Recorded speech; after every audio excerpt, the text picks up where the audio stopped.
जे शिकलो, तुम्ही आम्हाला जे लाभलात, तो एक खरोखर परिकथेतल्या याच्याप्रमाणे सुवर्ण काळ वाटतो. कारण त्यावेळी जी आत्मीयता आणि जी अटॅचमेंट आणि जी ओढ होती, ती तशी ओढ खरंच आजपर्यंत आमच्या मुलांच्या शाळेत 2 लाख फी देऊन सुद्धा नाही. आणि त्यावेळी आपण प्रत्येकाने आम्हाला एक्स्ट्रा वेळ दिला, एक्स्ट्रा प्रत्येकाने सगळं केलं. त्याच्याही सदैव 1900 ची बॅच आपली सदैव सर्वांची ऋणी आहे. कारण त्याप्रमाणे कुठेही असं अस्तित्वात नाही असे शिक्षक होणे नाही, परंतु कधी परत होतील असं मी शिक्षण क्षेत्रात असून मला वाटतं.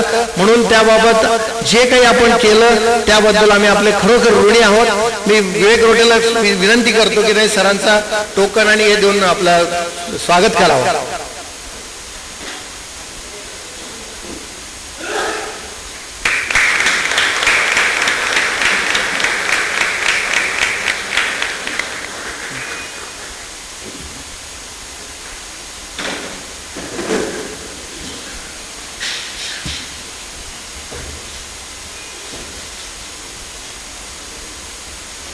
आमच्या पुढची पिढी यांच्यात सुद्धा खरं त्याप्रमाणे शिस्त लागावी, ॲटिट्यूड लागावं. कारण त्यावेळेचे शिस्तीचे दिवस हे फार अतिशय चांगले होते. आणि दरवेळेच्या कार्यक्रमाची डेट आपल्याला कळवली जाईल.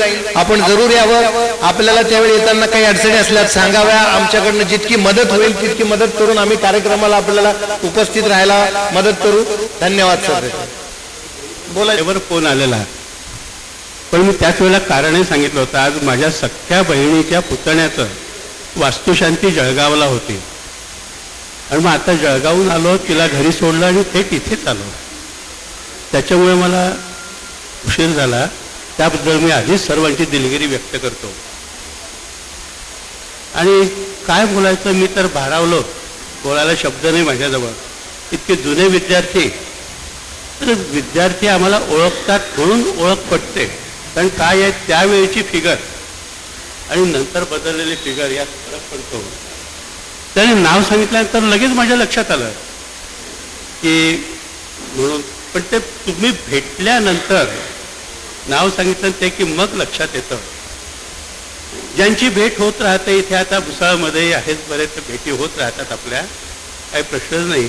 पण ज्यांच्या कधी कधी भेटी होतात त्याची स्वतःहून ओळख दिली तर लक्षात येतं. असो, कार्यक्रम एकंदरीत चांगला झाला असं कळलंच मला.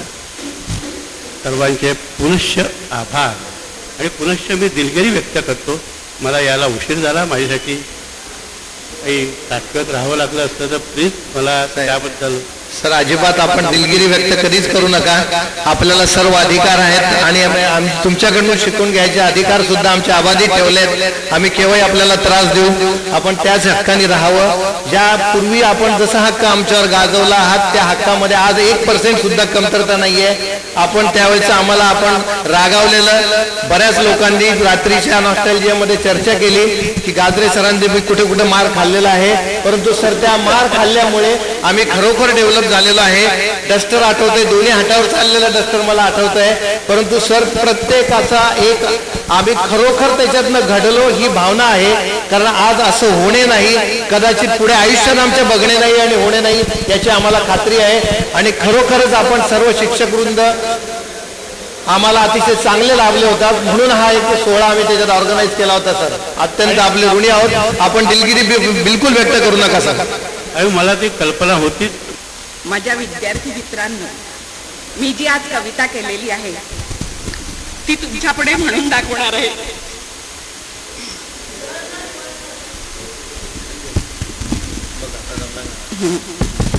आणि आपल्याला जे घडवतात आपले आई वडील गुरुजन, त्या वडिलांविषयी पण मी काहीतरी सांगणार आहे. पण मला त्याविषयी जास्त बोलता येत नाही. तरी पण मी माझ्या मनाने जे काय लिहिलेलं आहे ते मी तुम्हाला वाचून दाखवते.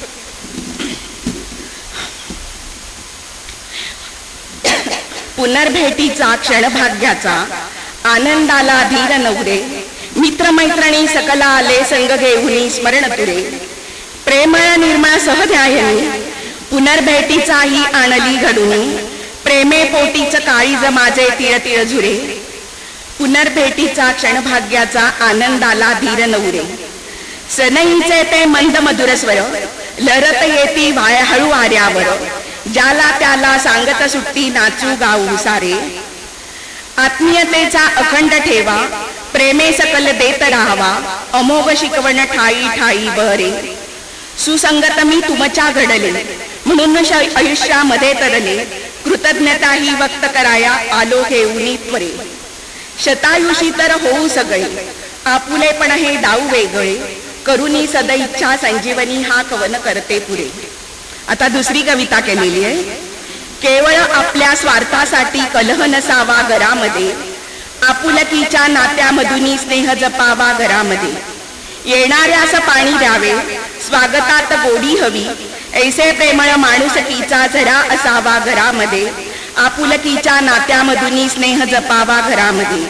भांड्याला लागतेच भांडे, विसरून जावे क्षणामध्ये, परस्परांनी समजून घ्यावे अढी नसावी मनामध्ये, आपुलकीच्या नात्यामधून स्नेह जपावा घरामध्ये. रुसवे फुगवे नको फुकाचे, मोद राहावा घरामध्ये, आपुलकीच्या नात्यामधून स्नेह जपावा घरामध्ये.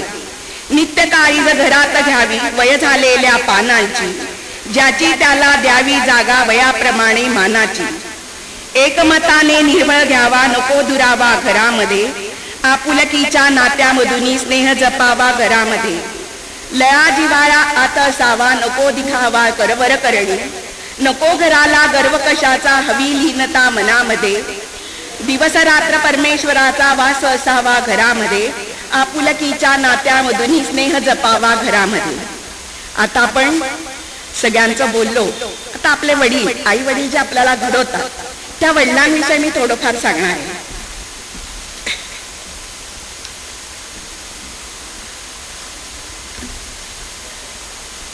आई घराचं मांगल्य असते तर बाप घराचं अस्तित्व असतो. पण घरच्या या अस्तित्वाला खरं कधी आपण समजून घेतलं आहे का? वडिलांचं महत्व असूनही त्यांच्याविषयी जास्त बोललं जातं का? लिहिलं जातं का? कोणीही व्याख्यात आईविषयी जास्त बोललं जातं. संत महात्म्यांनी आईचं महत्व अधिक सांगितलं आहे. देवादिकांनी आईचं तोंड भरून कौतुक केलं आहे. चांगल्या गोष्टींना आईची उपमा दिली जाते, पण बापाच्या विषयी कुठे फारसे बोलले जात नाही. काही लोकांनी बाप रेखाटला, पण तोही तापट, व्यसनी, मारझोड करणारा. समाजात 1-2% बाप असे असतील, पण चांगल्या वडिलांबद्दल काय? आईकडे अश्रूचे पाठ असतात तर बापाकडे संयमाचे घाट असतात. आई रडून मोकळी होते, पण सांत्वन वडिलांनाच करावं लागतं. आई रडणाऱ्यांपेक्षा सांत्वन करणाऱ्यांना जास्त कान पडतो, कारण ज्योतीपेक्षा समय जास्त तापते ना. मग श्रेय नेहमी ज्योतीलाच मिळत राहावं. रोजच्या जेवणाची सोय करणारी आई आपल्याला लक्षात राहते, पण आयुष्याची शिदोरी सोय करणारा बाप आपण कधी सहज विसरून जातो. आई रडते, वडिलांना रडता येत नाही. स्वतःला बाप वारला तरी रडता येत नाही, कारण छोट्या भावांना जपायचं असतं. आई गेली तरी रडता येत नाही, कारण बहिणींचा आधार व्हायचं असतं. पत्नी अर्ध्यावर साथ सोडून गेली तर पोरांसाठी अश्रूंना आवर घालावा लागतो. जिजाबाईंनी शिवाजी घडवला असं आपण म्हणावं, पण त्यावेळेस शहाजीराजांची ओढाताण सुद्धा लक्षात घ्यावी. देवकीने यशोदेचं कौतुक अवश्य करावं, पण परातीतून पोराला डोक्यावर घेऊन जाणारा वासुदेव लक्षात ठेवावा. राम हा कौशल्याचा पुत्र अवश्य असेल, पण वियोगात तडफडून मरण पावला तो पिता दशरथ राजा होता. वडिलांच्या टाचा भिजलेल्या चपलांकडे पाहिलं तर त्यांचा प्रेम कळतो. त्यांची फाटकी बनियन पाहिली की कळतं आमच्या नशिबाची भोक त्यांच्या बनियनला पडली आहे. त्यांची वाढलेला चेहरा त्यांची काटकसर दाखवतो. मुलीला गाऊन घेतील, मुलाला लुंगी घेतील, पण स्वतः मात्र जुनी पॅन्ट वापरायला काढतील. मुलगा सलूनमध्ये 20-25 रुपये खर्च करतो, मुलगी ब्युटी पार्लरमध्ये 30 रुपये खर्च करते. पण त्याच घरातला बाप दाढीचा साबण संपला म्हणून आंघोळीच्या वेळी साबणाने दाढी खरडत असतो. अनेकदा नुसतं पाणी लावून दाढी करतो. बाप आजारी पडला तर पटकन दवाखान्यात जात नाही.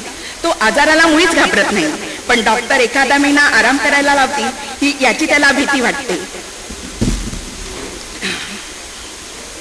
कारण पोरीचं लग्न, पोराचं शिक्षण बाकी असतं. घरात उत्पन्नाचं दुसरं साधन नसतं, ऐपत नसते, तरी मुलाला मेडिकल इंजिनियरला प्रवेश मिळवून दिला जातो. ओढाताण सहन करून त्या मुलाला दर महिन्याला पैसे पाठवले जातात. पण सर्वच नसली तरी काही मुलं अशी असतात की ते ज्या तारखेला पैसे येतात मित्रांना रूम मध्ये पार्ट्या देतात आणि ज्या बापांनी पैसे पाठवले त्याच बापाची टिंगल करतात. एकमेकांच्या बापाच्या नावानं एकमेकाला हाक मारतात. आई घराचं मांगल्य असते तर बाप घराचं अस्तित्व असतो. ज्या घरात बाप आहे त्या घराकडे वाईट नजरेने कोणीही कधी बघू शकत नाही. कारण घरातला कर्ता जिवंत असतो. तो जर काही करत नसला तरी तो त्या पदावर असतो आणि घरचंच कर्म बघत असतो, सांभाळत असतो. कुणाचा मुलगा होणं टाळता येत नाही, पण बाप होणं टाळता येतं. पण बाप कधीही बाप होण्याचं बोलत नाही. आईच्या असण्याचं अथवा आईच्या होण्याचं बापामुळे अर्थ असतो. कोणत्याही परीक्षेचा निकाल लागल्यावर आई जवळची वाटते, कारण ती जवळ घेते, कवटाळते, कौतुक करते. पण गुपचूप जाऊन पेढ्याचा पुडा आणणारा बाप कोणाच्याही लक्षात येत नाही. पैलटकरांचं खूप कौतुक केलं जातं, पण हॉस्पिटलच्या आवारात अस्वस्थपणे वावरणारा त्या बाळाच्या बापाचा कोणीही दखल घेतली जात नाही. चटकन बच्ची ठेस लागली, फटका बसला तर आई हा शब्द बाहेर पडतो. हायवेला रस्ता क्रॉस करत असताना एखादा ट्रक जवळून येऊन ब्रेक अचानक लावतो, बापरे हा शब्द बाहेर पडतो. कारण छोट्या संकटांना आई चालते, पण मोठी वादळे पेलताना बापच आठवतो. काय पटलंय ना? कोणत्याही मंगल प्रसंगी घरातील सर्व मंडळी जातात, पण मय्यतीच्या प्रसंगी बापालाच जावं लागतं. कोणताही बाप श्रीमंत मुलीच्या घरी जास्त जात नसतो, पण गरीब लेकीच्या घरी उभ्या का होईना चक्कर मारतो. तरुण मुलगी उशिरा घरी येते तेव्हा त्याची आई नाही तर बापच जागा असतो. मुलाच्या नोकरीसाठी साहेबांच्या पुढे लाचार होणारा बाप, मुलीच्या स्थळासाठी उभरणारा बाप, घराच्या स्वतःसाठी व्यथा तडपडणारा बाप खरंच कधी ग्रेट असतो ना. वडिलांचं महत्व कुणाला कळलंय? लहानपणी वडील घ्यावर अनेक जबाबदाऱ्या खूप लवकर पेलावल्या लागतात, पण एकेका वस्तूंसाठी तरसावं लागतं. वडिलांना खऱ्या अर्थाने समजून घेते ती त्याची घरातली मुलगी. सासरी गेली अथवा घरापासून दूर असलेल्या मुलीला बापाशी फोनवर बोलताना बापाच्या बदललेला आवाज एका क्षणात कळतो. मग ती अनेक प्रश्न विचारते. कोणतीही मुलगी स्वतःच्या इच्छा बाजूला ठेवून बाप म्हणेल तेव्हा विवाहाच्या बोल्यावर चढते. मुलगी बापाला जाणते, जपते, इतरांना सुद्धा असंच आपल्याला जाणावं हीच बापाची किमया अपेक्षा.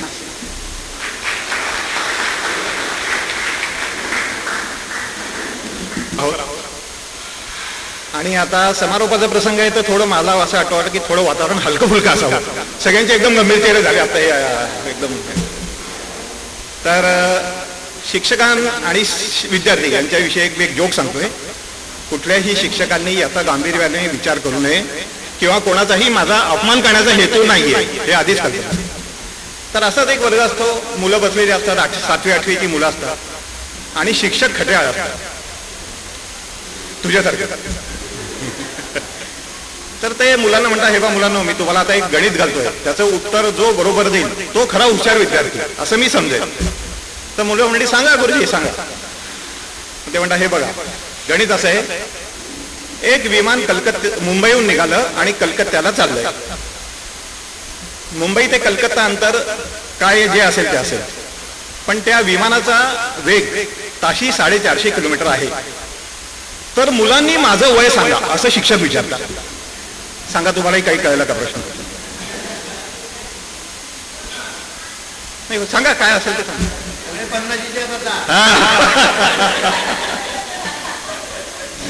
450 किलोमीटर पर आवरने विमान मुंबईहून कलकत्त्याला चाललंय आणि गुरुजी विचारता याच्यावरून माझं वय बांधा आणि सांगा अचूक उत्तर. मुलं प्रश्नार्थ चेहरे करतात. अरे आता याचं काय उत्तर असेल? खरं काही रिलेशन नाहीये. प्रश्न आणि गुरुजींचं वय याचं काहीच रिलेशन नाही. त्यातून एक मुलगा हात वर करतो. गुरुजींना कौतुक वाटतं, खरोखर हुशार विद्यार्थी दिसतो. त्यामुळे बाळ सांग तू काय उत्तर आहे तुझं? तो मुलगा म्हणतो सर तुमचं वय 32 आहे. गुरुजी आश्चर्यचकित होतात, कारण मुलाने बरोबर उत्तर दिलेलं असतं 32. गुरुजी विचारतात कसं काय काढलं बरं तू? तर तो म्हणला सर सोपा आहे, माझ्या घरी माझा लहान भाऊ आहे, तो थोडा अर्धवट आहे, त्याचं वय 16 आहे. म्हणजे गेट टुगेदर असतं, आठवणीतल्या पानांमध्ये जपून ठेवायचं फेदर असतं, सर्वांना भेटूया म्हणून कोणाला तरी वाटणं असतं, कामातून फुरसत मिळणं हेच त्याचं कारण असतं. टी शर्ट मधून कोट दिसलं तरी किती बारीक झालायस म्हणायचं असतं, समोर मैत्रीण दिसली की डोक्यावरचं टक्कल विसरायचं असतं, मागच्या बाकावरच्या आठवणी मागेच ठेवून पुढे जायचं असतं, टप्पे, दांड्या, अंगठे धरणे, छड्या सर्व हसून सोडायचं असतं, कागदाची विमानं, बाण, मागे मुद्दाम रेंगाळणं सगळं आठवायचं असतं, मनाला गुदगुल्या झाल्या की दिलखुलास हसायचं असतं.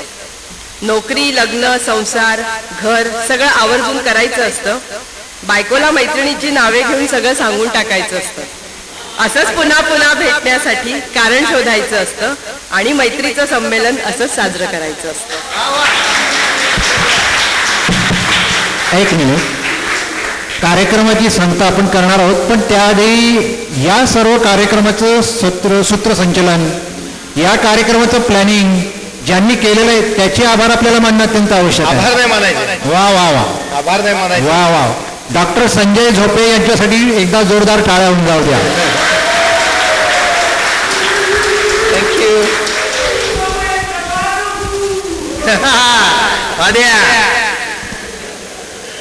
हॅलो. वेळेचा विचार करता निसर्ग नियमाप्रमाणे every good thing must come to an end. इच्छा नसताना का होईना कार्यक्रम संपवायचा आहे, परंतु 4-5 दिवस झाले मी भुसावळमध्ये आलोय. खरोखर मला ज्या वेळेचे जुने सायकलचे दिवस आठवले, या गल्लीतनं गेला की राजू खरे, त्या गल्लीतनं गेला की अनिल जावळे, पंकज गोरे, जसे जुने भेटायचे तेच दिवस आजचे आहेत. विश्वास ठेवा, 4 ते 5 दिवसामध्ये मी एक दिवस सुद्धा हॉटेलमध्ये जेवलेलं नाही. प्रत्येक जण मला घरी बोलवतोय, मी घरचं यथेच जेवतोय, प्रत्येकाच्या घरी बॅग घेऊन घेऊन राहतोय, फिरतोय. त्याप्रमाणे खरोखरच या दृष्टीने हे रियुनियन झालंय. अजून सुद्धा मला आज संध्याकाळी जेवायचे आमंत्रण आहेत, राहायचे आमंत्रण आहेत. मी हॉटेलमध्ये राहिलेलं नाहीये. पहिल्या दिवशीपासून प्रत्येक जण मला आपुलकीने घरी बोलवतोय. हीच हे आपल्या प्रोग्रामची एक विशेषता आहे, दृढता आहे. त्याच्यातच आपलं स्नेह संवर्धन होणार आहे. आपल्या सर्वांना, आपल्या सर्व कुटुंबियांना आपल्या सर्वांच्या वतीनं दीर्घायुष्य चिंततो, निरोगी आयुष्य चिंततो आणि परत आपल्याला लवकर लवकर भेटायचंय. जाता जाता फक्त 4 ओळी आठवल्यात. शाळा माझी, मी शाळेचा, हा भाव नित्य असावा सदैव मनी, आपुलकीच्या या नात्याचा जुडावा बंध रेशमी. Thank you very much. विश्वात्मके तेरे येणे वाग्यज्ञे तोषावे, तोषोनी मज द्यावे कसाय दान हे. जे खळांची व्यंकटी सांडो, तया सत्कर्मी रती वाढो. भूता परस्परे जडो, मैत्र जीवाचे दुरितांचे तिमिर जाओ. विश्व स्वधर्म सूर्ये पाहो, जो जे वांछील तो ते लाहो. प्राणी जात वर्षत सकळ मंगळी, ईश्वर निष्ठांची मांडी आई. अनवरत भूमंडळी भेटू तया भूता, चला कल्पतरुचे आरव. चेतना चिंतामणीचे गाव, बोलते जे अर्णव पियुषांचे. चंद्रमेचे अलांछन, मातंड जे तापहीन. ते सर्वाही सदा सज्जन, सोय रे हो तू. किंबहुना सर्व सुखी, पूर्ण होऊनी तिन्ही लोकी. भजजो आदि पुरुषी अखंडित, आणि ग्रंथोपजीविये विशेषी लोकी ते. दृष्टादृष्ट विजये होवावेची, एक म्हणे श्री विश्वेश्वराहो. हा होईल दान पसाहो, येणे बरे ज्ञान देव सुखिया